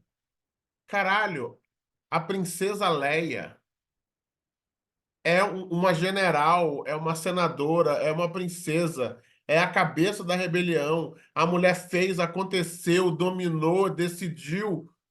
E aí, a única cena que os filhos da puta fetichizam dela é a única cena que ela tá submissa e submetida. E repara, 15 minutos depois, ela vai estrangular um monstro lá que submeteu ela. Mas foda-se. Os caras fetichizam a cena da mulher se fudendo, presa com. É isso. É como, não é nem é como, é literalmente a sociedade comunicando isso. Cara, o nosso tesão é justamente o quê? Pegar uma mulher livre, forte e poderosa e acorrentar. É nessa hora que a gente fica com tesão. Essa é a nossa fantasia. É ver uma mulher. Uma mulher. Veja, não é qualquer mulher. É ver uma mulher que a gente sabe que é livre, poderosa, inteligente, lá, lá, lá, é ver essa mulher acorrentada. Aí a gente fica com tesão. Aí vira fantasia de Halloween. Cara, e é isso. Nada poderia ser mais claro. Porque é isso. Não foi ninguém que mandou. A cena estava lá, entre mil outras cenas, no mesmo filme no mesmo nível de importância, mas os punheteiros aqui de fora acharam essa cena tesuda e as outras não. Exato. E eu acho que nesse caso, o filme é inocente. Eu acho que o filme não fetichiza essa cena. O público fez isso. E ela, a escritora é muito sagaz, porque é isso, né, do final. Se ela tivesse terminado com ele mostrando para ela o vídeo, teria alguma, mas como ele sai e não deixa ela nem ter posse do que fazem com a imagem do corpo dela, nem de poder ver, é isso, né? É sem saída. E o interessante é isso, que esse conto não tem sobrenatural, né? Você espera, Uhum. espera que ele filme o monstro, que apareça o monstro, e não tem. O choque do final é esse. É o cara pega o vídeo, vaza e fala, foda-se. Foda-se aí, filho. E o monstro tá do lado, está entre nós, ele está O entre nós. monstro está entre nós. Como fala a Renata Corrêa, todo monstro é humano. Beleza. O do Mirador, né? Como é que é em português? O Mirante. É bem interessante. O que é que eu tenho aqui? Essa aqui eu já falei. A questão da ditadura. A questão da ditadura, uma coisa que é interessante nesse conto de quando a gente falava com os mortos, é ver também, é isso, a Mariana Henrique está falando dessa nossa geração, ela é de 73, então ela viveu a ditadura muito jovem, e é sobre essa visão também da criança, né? A criança que vê uma parte muito pequena da realidade, mas ela consegue perceber que tem alguma coisa errada, sabe? Tem alguma coisa errada, que toda família tem alguém que desapareceu. Talvez você não entenda exatamente por quê, como ou onde, mas, mas já é, por si só, né, uma atmosfera de terror. O que mais? E a menina que tem que sair, Alex, é Como? justamente a menina que tem que sair, porque tinha que sair uma delas e não sabia, os mortos não estavam Sim, à vontade com uma das meninas que não conhecia ninguém que tinha isso. morrido. E é justamente ela que, quando ela sai, fala, não, agora tá tudo certo, porque todas aqui conhecem alguém que desapareceu, menos a que saiu, né? Tem Então esse ela é detalhe também. diferente. Pera, deixa eu explicar. Eles fazem essa sessão de Ouija, só que não tá dando certo. E aí os fantasmas falam que uma menina tem que sair para funcionar. E é essa menina, como falou a Evelyn, que não tinha ninguém na família que tinha morrido. Ela é que estava quebrando meio que, sei lá, o ritmo do grupo, sei lá. E aí, quando ela sai, aparece um fantasma. Mas também é interessante que ela é buscada por um fantasma, né? Ela vem o irmão buscar ela, só que na verdade o irmão estava noutra cidade. Então foi um fantasma com a cara do irmão, um fantasma fingindo que é o irmão. Tudo é muito mal contado. É isso, é uma o terror, a Lulu falando que não gosta de terror, o terror é uma questão de atmosfera. O terror é uma questão de fazer você. E essa é uma coisa, eu vou chegar aqui nas minhas notas, eu notei aqui um ponto em que ela questiona muito, a Mariana Henriques, essa definição de terror.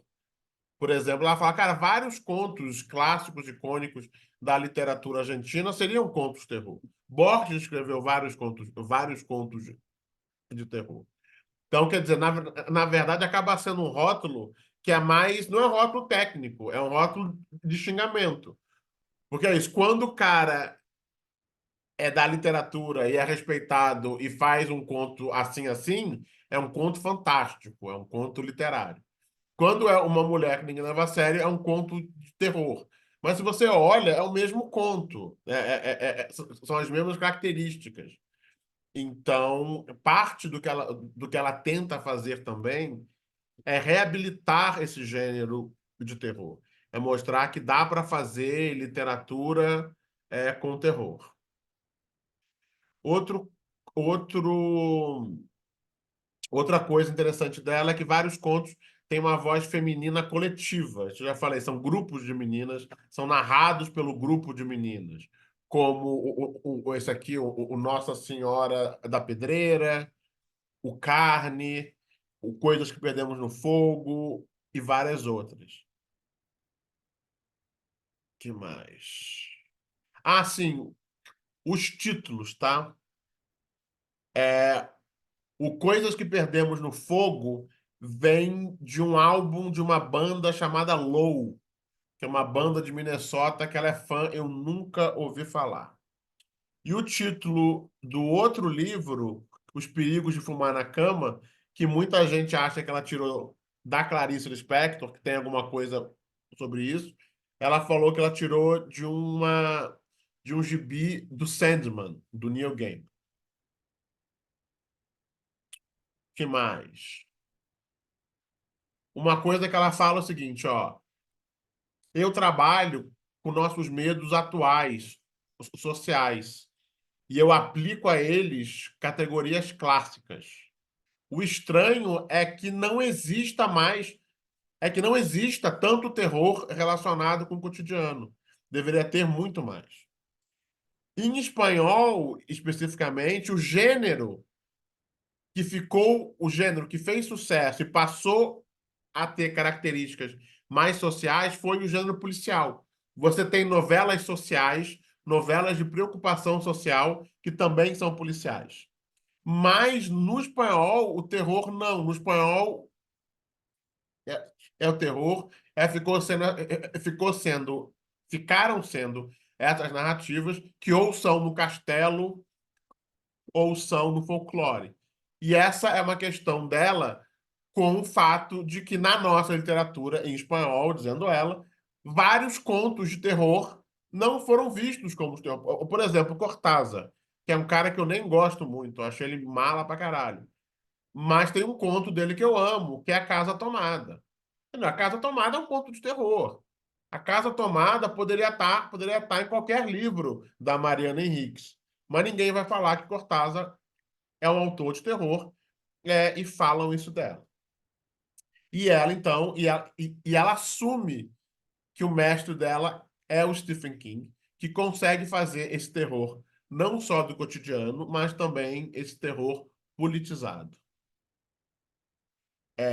Então, nesse conto, os anos. Como é que é o conto? Os anos intoxicados? Como é que é o nome? Os anos o quê? Os anos. Nesse conto, os anos intoxicados, o que ela fala é o seguinte: que é o conto mais próximo à experiência dela, que ela queria falar sobre essa questão alucinatória que foi ser jovem na hiperinflação e do Menem. Que os pais estavam em outras, estavam buscando emprego, estavam buscando passaporte, que tinha muita gente saindo do país, que estava todo mundo desesperado. Então, que os filhos, ela sente que os filhos foram criados meio soltos, que foi uma cultura juvenil mais afastada dos pais pela situação política. E que ela queria mostrar isso que estava acontecendo com as crianças naquele momento, nesse momento de abandono, que as crianças foram abandonadas não só pelo Estado, mas também pelos pais. Que era um momento histórico em que ninguém conseguia cuidar das crianças, nem os pais, nem o Estado, e que a sensação era que não havia saída para ninguém. Sobre o conto, sobre a questão, sobre as questões sociais, ela fala o seguinte, que parte dos objetivos do terror dela é confrontar, é confrontar o leitor com a sua, com a sua própria hipocrisia. E sobre esse conto do menino sujo que eu amo, ela fala assim: na nossa sociedade tem um duplo discurso sobre a infância, que os meninos são muito importantes, que é bom, que é bom estar grávida e por aí vai, mas ao mesmo tempo a gente vê muito abuso infantil e vê muitas crianças na rua. Então, que parte do objetivo dela é é meio que desnaturalizar esses horrores. E mostrar também que isso que nós fazemos, essas crianças, transformam essas crianças em monstros. Monstros maus, monstros vingativos. Né? Sem, de novo, é como ela fala, ela escreve sem o politicamente correto no ombro. E ela fala isso.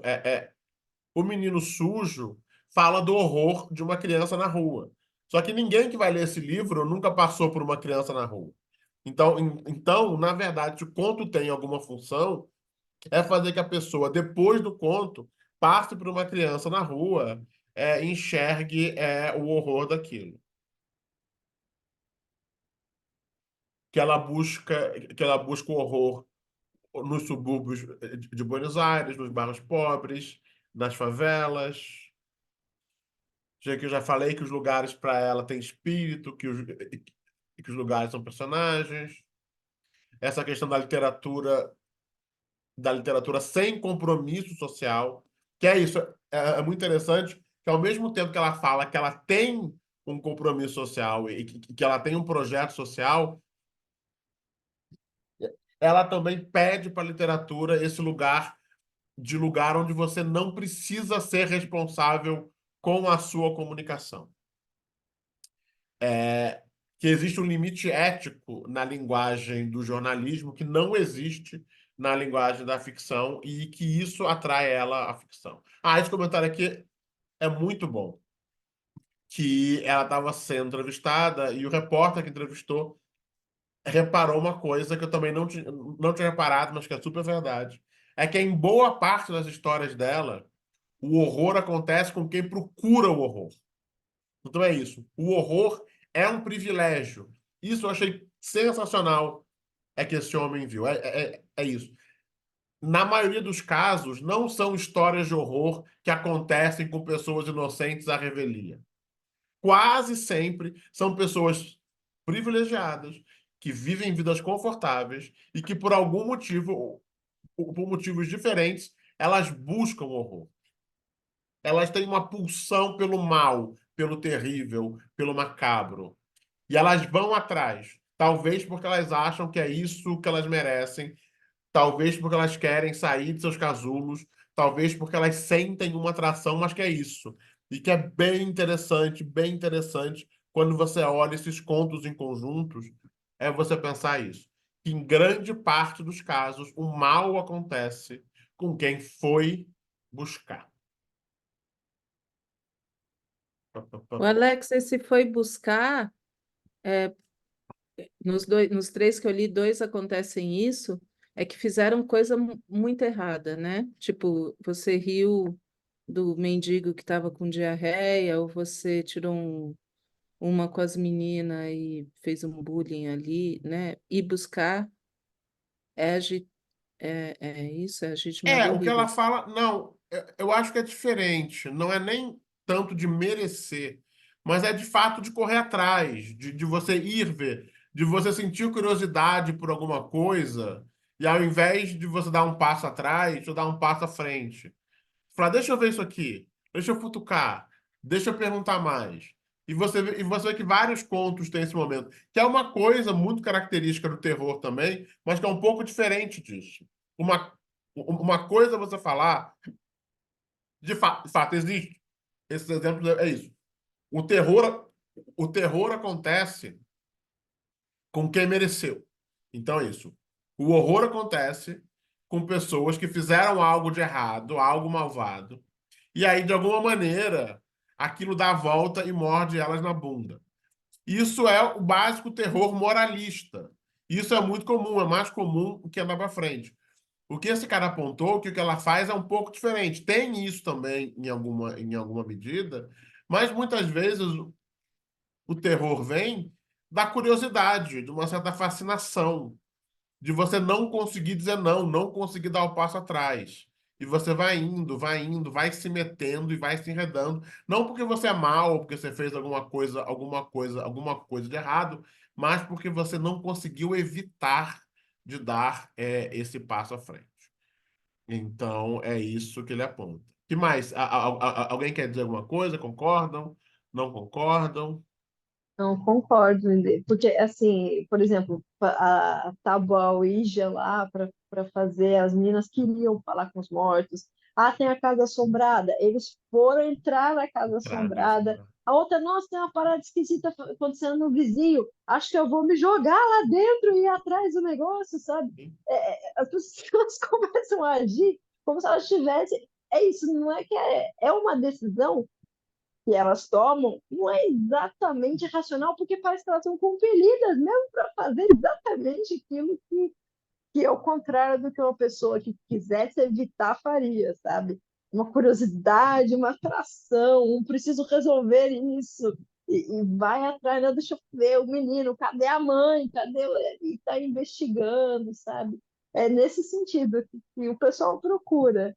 Não que mereçam em alguns casos, mas aí é Exatamente. um Não é julgamento que merece. nosso, assim, tipo, ai, não, se ferrou porque também fez um monte de merda, mas não é por isso, é uma atração para ir atrás, O interesse, Robson né? aqui falando um certo castigo pelo privilégio de não ter medo. Talvez. Eu acho que nesses casos todos, e estão várias histórias assim, não é nem questão de merecimento ou de punição aos maus. Eu vejo muito uma questão de privilégio de classe.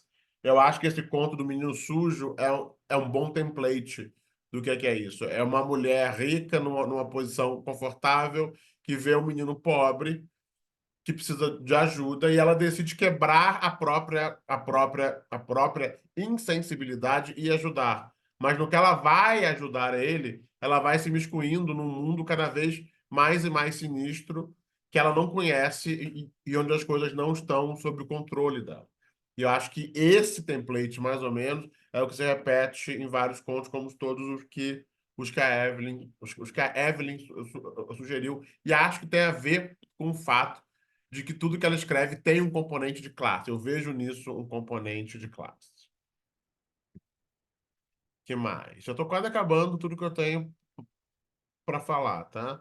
Ah, e outra coisa interessante, como ela está sempre falando sobre mulheres, sobre o que acomete as mulheres, tem vício, tem horror, tem suicídio, tem estupro, e tem um conto bem interessante que é sobre anorexia, né?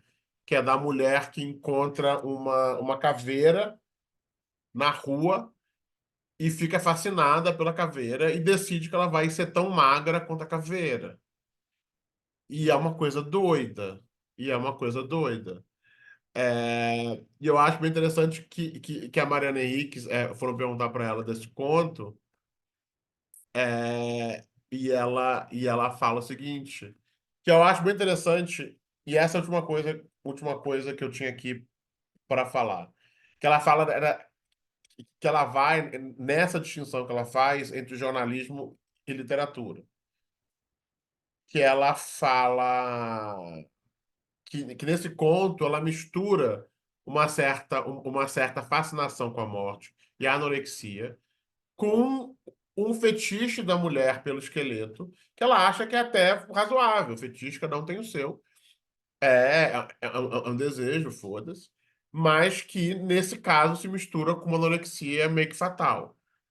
E ela faz o seguinte comentário. Olha só, se eu, pessoalmente, tivesse algum distúrbio mental dessa maneira, como essa personagem, eu espero que meus amigos, que meus entes queridos, iriam me ajudar.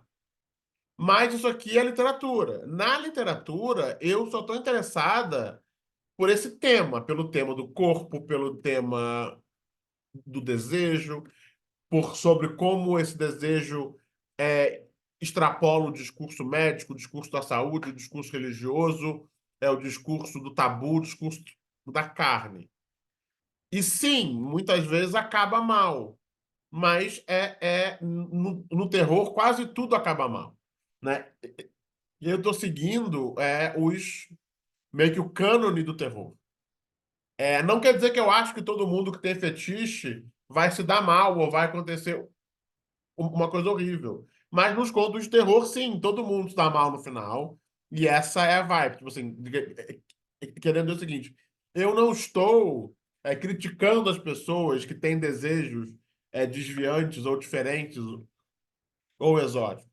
Mas o que eu estou querendo explorar é justamente o terror. Onde que o terror, de quais lugares pode surgir esse terror.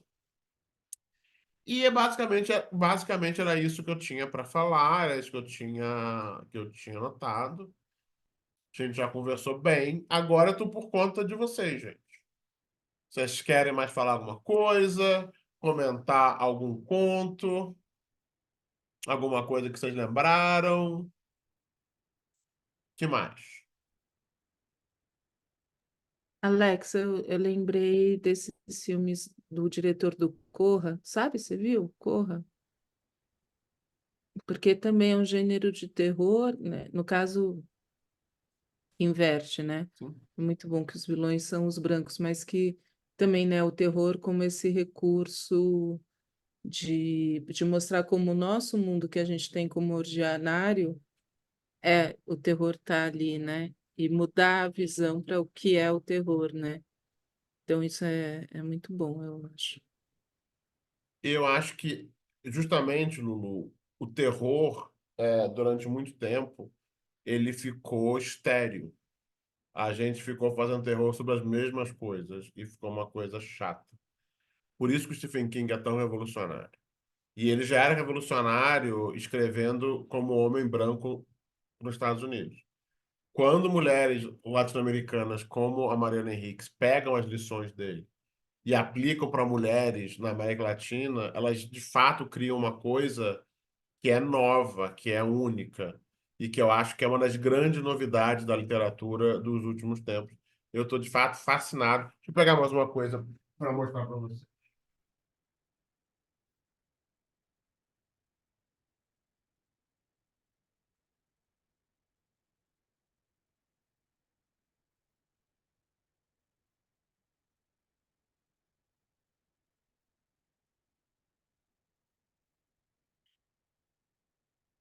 Uma das minhas aulas desse ano vai ser sobre essa mulher aqui,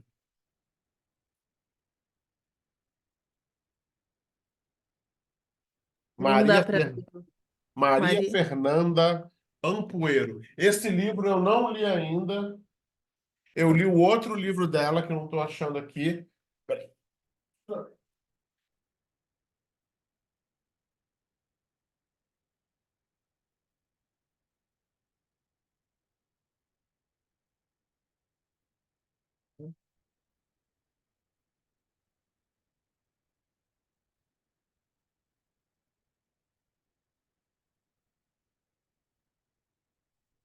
É.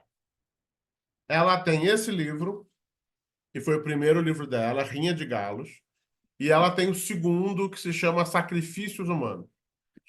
Eu acho que a Mariana Henriques é um pouquinho melhor, mas essa moça não fica muito atrás. Elas fazem um terror parecido. Ela é equatoriana, foi morar na Espanha, então ela fala muito também do horror, dos horrores de ser imigrante na terra dos outros, de ser uma cucaracha marronzinha na Europa, que é uma coisa que a Mariana Henriques não fala, então ela pega por esse lado também. Mas o tema e o clima são bem parecidos e eu adoro ela. Uma das aulas avulsas desse ano vai ser sobre ela, e que igualzinho eu vou falar desse livro e do outro livro dela. Mas é isso, a ideia toda é que a partir do momento. Olha, eu cada vez mais acho que a grande novidade da literatura é finalmente mulher escrevendo. Eu fico imaginando quanto que a gente perdeu por ter passado, sei lá, quantos mil anos com só metade da humanidade escrevendo. Porque é isso, o terror eu acho ótimo, acho interessante, mas de repente, olha só, deixaram mulheres escrever e as mulheres estão narrando, elas tipo assim, elas viraram o gênero ao avesso.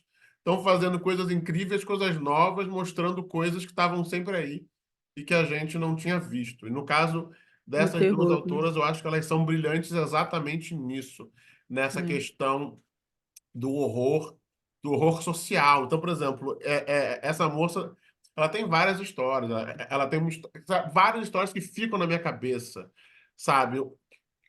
Uma história em que a protagonista é uma mulher rica e o horror é a greve que fizeram os funcionários, sabe? O outro que é uma moça que é imigrante e aceita o trabalho de escrever a biografia de um ricaço, ficar na casa dele, sabe? Outro que o horror é uma família de rico que vai morar num bairro pobre e o bairro vai ficando progressivamente mais pobre. Então, tipo assim, é o horror dessa família de ter comprado uma casa pretensamente de rico e a casa agora está cercada por um mar de pobreza. Olha que horror.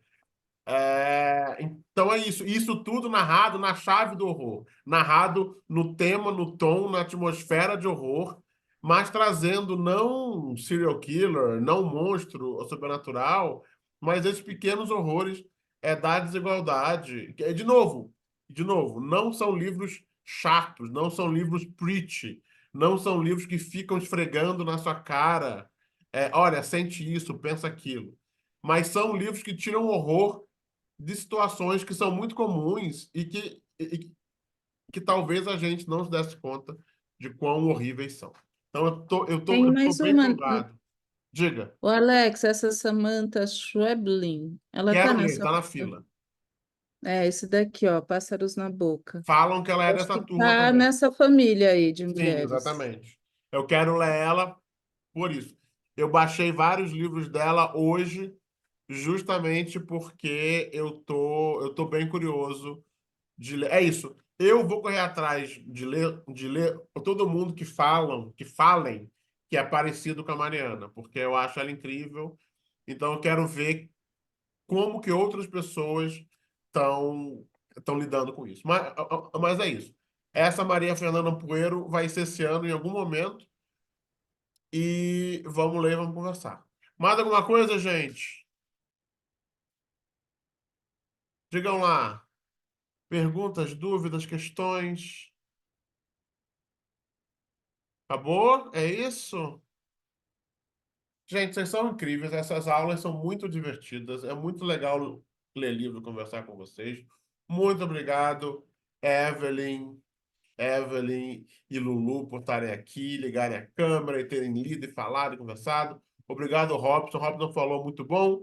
Eu não tinha gostado tanto inicialmente, mas a conversa, vi várias coisas legais. Muito obrigado. A aula de literatura é para isso. Veja, ninguém é obrigado a tirar tudo de um livro.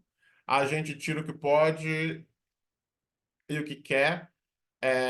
A aula de literatura é para isso, é para a gente ver coisas novas que a gente não tinha visto e voltar para os livros com olhos novos e também ler futuros livros com novas ferramentas. Então é isso. A aula de literatura tanto nos dá novas ferramentas para ler livros que nós não lemos ainda, como nos dá novos olhares e novas chaves para a gente voltar para os livros que a gente já leu e ler melhor ou ler de outra maneira. Então, estamos aqui para isso. Eu acho uma delícia. A Ing está falando que vai ler o livro novamente.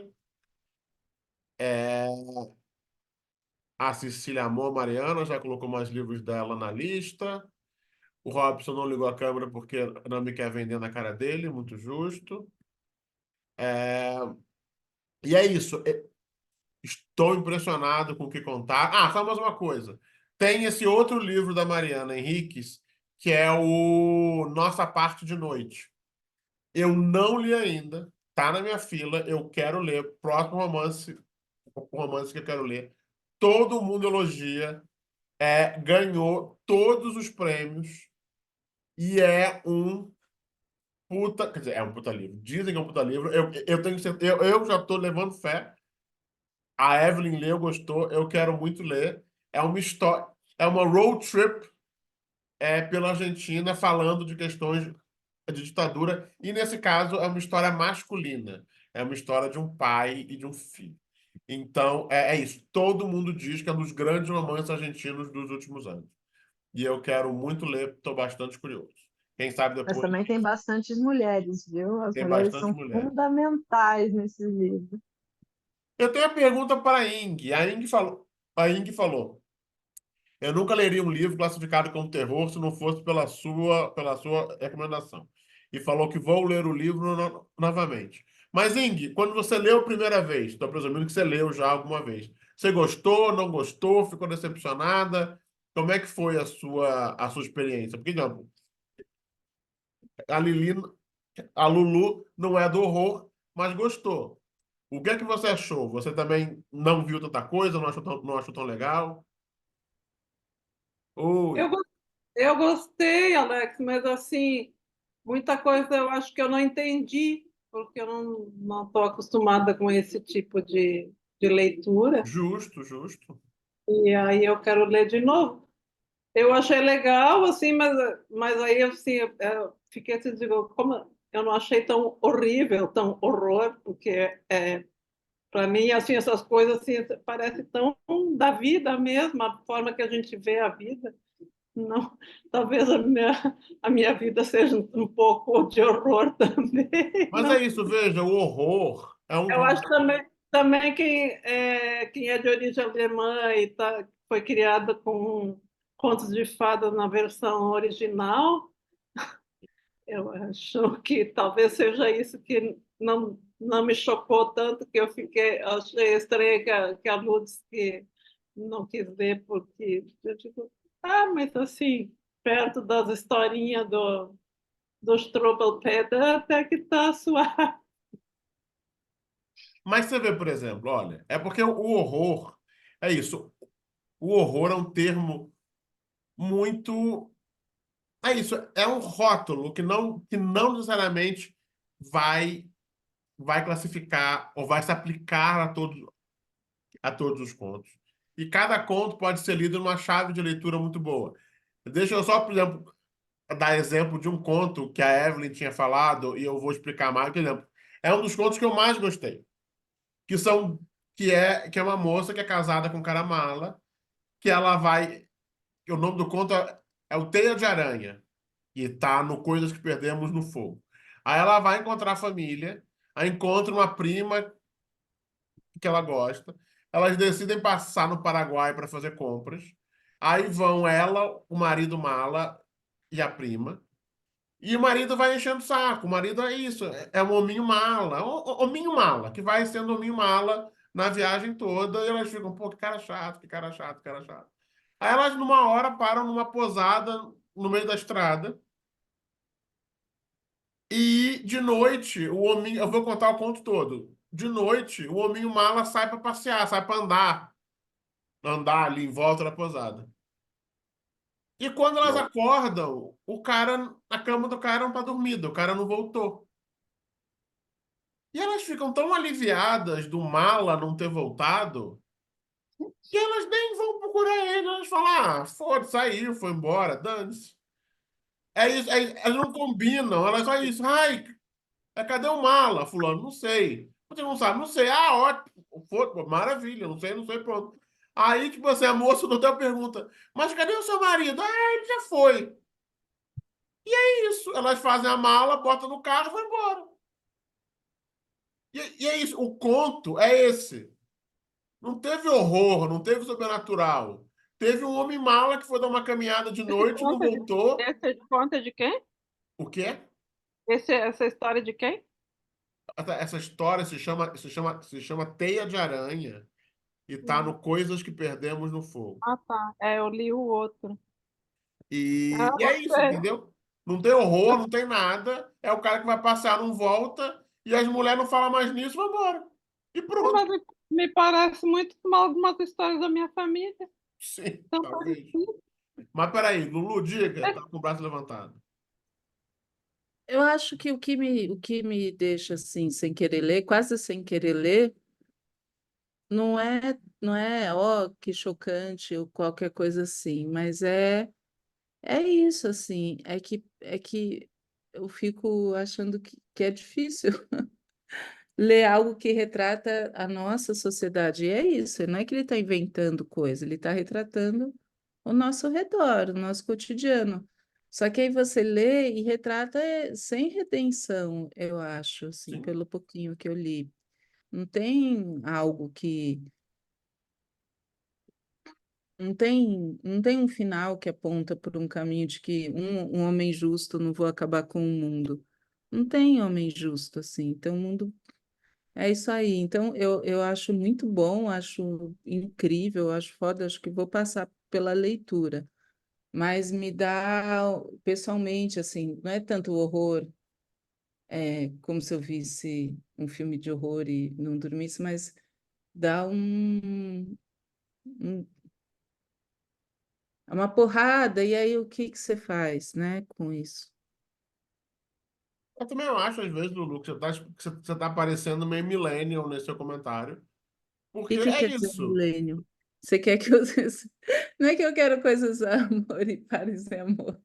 A literatura é isso, é essa merda mesmo. Ela É reflete a merda que a verdade. gente faz. Você fala, o que que vai fazer com isso? Nada. A gente termina o livro, fala, gente, que autora foda. Aí senta e chora.